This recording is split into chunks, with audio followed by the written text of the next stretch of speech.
8 minutes past now to this other story. There might be big developments now. The 2010 killing of Border Patrol agent Brian Terry. Authorities in Mexico have made an arrest. Terry's death, you might remember, exposed and eventually ended the gun-running operation known as Fast and Furious. Here is Brian Terry's brother reacting to the possibility of this news. Hopefully it's the start of closure. Hopefully it's we finally get some answers and start holding those accountable for this project, Fast and Furious, and why it happened, what was their purpose for it, and why these people got killed. Let's get right to it. William Lajeunesse live in L.A. What do they have, William? Well, Bill, this story is still developing, and there's a reason for that. Police wanted to get, number one, the suspect to a secure location in Mexico before word leaked to the media.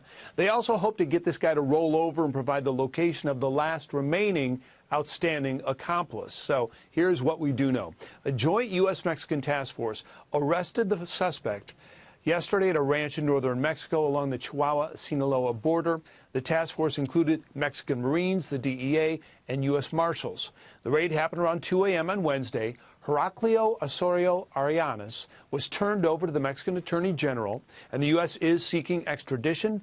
He will be prosecuted in Tucson federal court for murder by the U.S. Attorney's Office in San Diego. He faces 30 years to life. Now, Arianes is a Mexican national. He'd been arrested 7 times in the U.S. before he was recruited into the cartel RIP crew that killed Agent Terry in the desert south of Tucson back in December of 2010.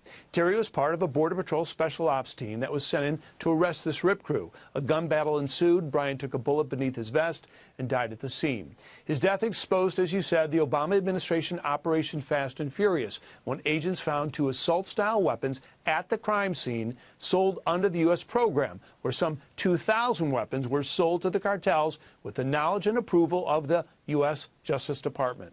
Fast and Furious became one of the administration's biggest scandals and prompted Congress to hold for the first time the U.S. Attorney General in contempt, yet questions remain.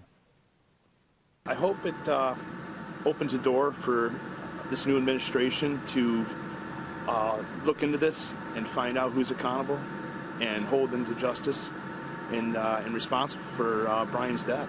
I mean, this should have never happened. I am told that Arianes is tied to the scene by DNA. His backpack, water bottles, that kind of thing were left there when they fled the scene. And according to the others already in prison for this crime, he was the one who pulled the trigger that killed Agent Terry. His family's waiting for answers.